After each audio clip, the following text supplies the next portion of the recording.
Welcome to the Dance Studio Empire podcast business series. This podcast is about building your studio empire, whatever that is for you, whether you're just getting started or striving to hit the elusive $1 million mark. This business series will give you the confidence and know-how you need to transform your studio and give you the business you've always wanted. So sit back and get ready to build your dance studio empire. Welcome to the Dance Studio Empire podcast. I am Jen Dalton. I am your host, and today I'm going to be discussing a topic that is important for all dance studio owners to understand, and that is how to deal with unrealistic expectations from your dance parents. Now, whether it's expectations around the performance, progression in classes, or maybe where they're moving in classes, or even if it's just the day-to-day operations of your studio, it can be really challenging to navigate these situations. But with the right approach, you can build a strong, positive relationship with your dance parents and help them understand the value of the experience you're providing for their child. And I think that's really good to remember and highlight, that you're providing an experience. And so it's up to you to make sure that your parents are aware of that. I have heard some shocking stories in the past from dance parents who stand over a studio owner or even the teachers. They intimidate them, they threaten them. It's quite crazy, isn't it? Like, when you think about it, and maybe you've been through this, maybe you've experienced it. My husband always brings me back and he says to me, you're not a brain surgeon, right? You're not saving children's lives here. And I'm like, yeah, that's right. You know, we really have to keep it in perspective. So when these parents are going so crazy and so unrealistic about things they're bringing up, we have to just remember that you obviously have to care, but in a way just switch off and not care. As long as your intentions are good, as long as you're confident in what you are offering, who you are, then, definitely care, but don't let it get to you. Don't take it personally. We're doing the best we can. We are, as I talk you through a few of these points, as long as you are covering these, doing these with the best of intentions, then you should be able to sleep well. All right. Now, personally for me, we are very lucky, really, when it comes to this particular type of personality in a dance parent. But that's also because we are predominantly a recreation school, so we don't have the competitions, the exams. We're not sitting at a status, like trying to keep a status. Where we are very clear with who we are, and we attract those people. I'm also very clear, and I don't advertise or market to this particular type of dance parent, or as more commonly known as the dance mum. We don't, because we don't give them what that particular personality wants. However, in saying that, every now and then they do slip in. They do slip through my door.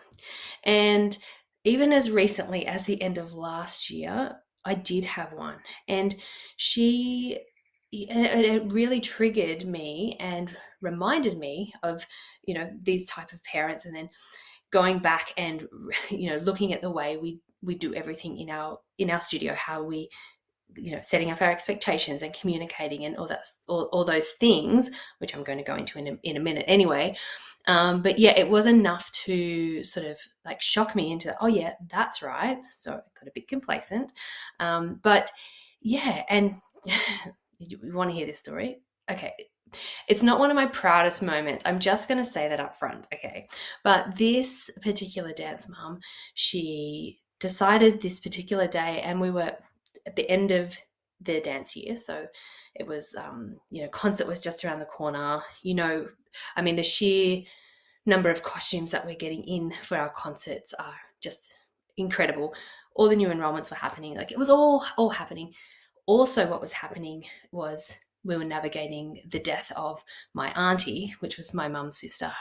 And so we had the funeral and a whole string of things sort of in a row.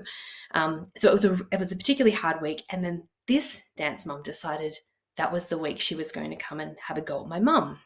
Now, normally my mum, it doesn't fight back, but if I see anyone having a go at any of my staff members, I will always step in straight away and I will diffuse the situation, and I will take control of the conversation, because I always say to my staff, you do not get paid enough to have to deal with crazy people.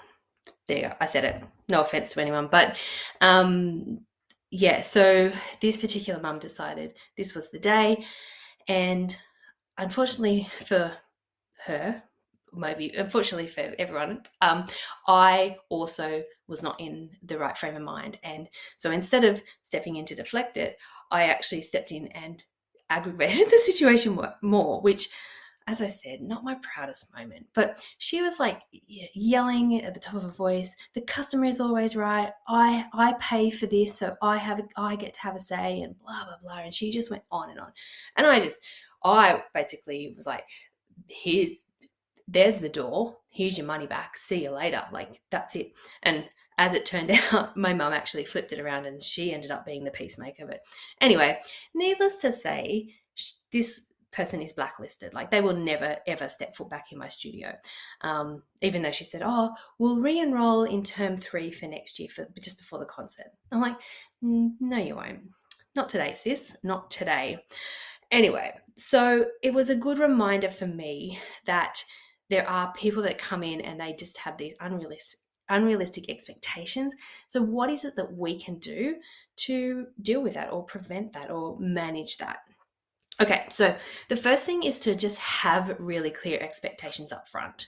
So establishing clear policies, procedures around everything. So from class schedules to attendance to performance expectations, even things like how parents can communicate with you, or if they have an issue or a problem, how can they let you know or let someone know, like what's the process?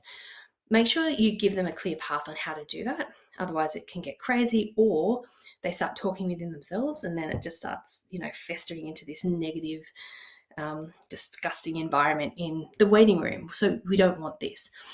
By being really clear with how you set your studio up and your business and how you want it run, this just helps mitigate misunderstandings and just unrealistic expectations down the road. And so for us, I tell my parents, it's all on the website, everything. I have all the costs up front. I have expectations for concerts. I have expectations for rehearsals, anything extra, like things they're going to have to pay for. So stockings, they're going to have to pay for stockings. They are going to cost this much. They need these shoes for this style. They need this outfit for this. So I tell them everything up front, including all of our concert dates, so that they, at the beginning of the dance year, when they are enrolling their child, they sign a document to say that they've read everything and they agree to everything, so that they can never come back and throw it at our face that, oh, we didn't know, oh, this is an unrealistic cost, or how ridiculous that you'd be doing this to us right now. They don't have any, like, a leg to stand on, because they've been given the information and they get to make an educated decision with the information at hand. And I've just found over the years that actually it just saves a lot of stress and hard work for not only me, but for my teachers and my manager as well. So that's always worked for us. But yeah, setting those clear expectations is just, it's really good, because like even the old, oh, we booked a holiday over the mid-year concert date, why didn't you tell us? I'm like, well, actually you did, you knew about that. I've had that booked in since this time last year, because it's always booked in. So they can't get angry at you for not telling them stuff, which, I know it sounds unrealistic to us, but to them, it's like, why would we not organize our dance studio around them? Maybe you know what I'm talking about. Okay, so the next crucial thing is just maintaining open lines of communication with your dance parents. And this love it or not, means taking the time to listen to their concerns and their feedback, but also being really transparent about your approach and your expectations as a studio owner. So sometimes when you get confronted by a dance parent or they call you, a little bit different on email, because email's tricky because you can't hear the tone that they're typing in. So you could read it in an aggressive way, or you could read it in a passive way. That's where emails do get a little bit tricky. But in a lot of cases, if someone's coming up and saying something to you with an issue or feedback or something like that, they actually just want to be heard. Most of the time they feel like they've got a right to an opinion or something's bothering them. So once they say it, you can sometimes just nod your head and go, "Oh, I'm really sorry you feel that way. Have a nice day," and, pat them on the head and give them a smile. Sometimes you can just do that, and that, will be enough for them. Sometimes they might actually have legitimate issues that may need addressing. And it's better that I would much prefer, if there's something going on, there are issues starting, I would prefer to know early so I can get them sorted. That's how I work. I think the problem with a lot of us sometimes, like me with my not so proud moment, is we just automatically get defensive. So if someone's coming up, and because it is personal, right? You've put your heart and soul into your studio, every decision. I know you're not making it quick. You're laying in bed thinking about it. How am I going to make this, cost effective and easy for my parents? I know this. So when someone comes to, what feels like attack you with these, unrealistic expectations, we tend to sometimes just get defensive and like not listen and shut them down. So I do understand that. But yeah, I put it to you, just sometimes don't do that automatically. Just smile, let them be heard, and then reassess where the conversation's got to go. And I think sometimes that parents just have these unrealistic expectations because they don't fully understand the dance world. A lot of parents are living vicariously through their child. They're living out their childhood dreams by sending their kids into the dance world. Where possible, just take time to educate your parents about the art form, what they can realistically expect from their child's dance experience. And of course, this is going to be different, across the variety of studios that we all have, but it's just a matter of educating them. It can also be helpful to get support from others in the industry. So whether that's a Facebook group of studio owners, or you've got even a community of business, a small local community business group, connecting with others that are facing similar challenges can sometimes give you enough support and resources that you need to get through these times when you have to deal with these people. So yeah, stepping outside sometimes can just help. So I do suggest maybe trying that too. Finally, it's crucial just to stay centered and focused on your mission as the dance studio owner. Like I said before, you have to care. Obviously, you do care because it's your baby, it's your business, it's your studio.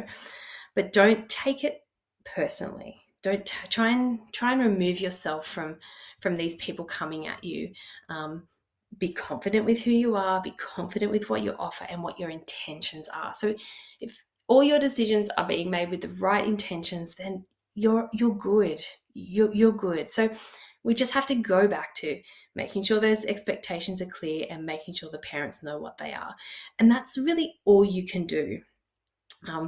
If you're feeling like you need to check in with yourself as the leader, you're feeling a little bit, you are lacking confidence in some places. If you go back to episode 40, I talk about leaning into leadership and some ways you can do that. And so sometimes that might be enough just to get you back on track.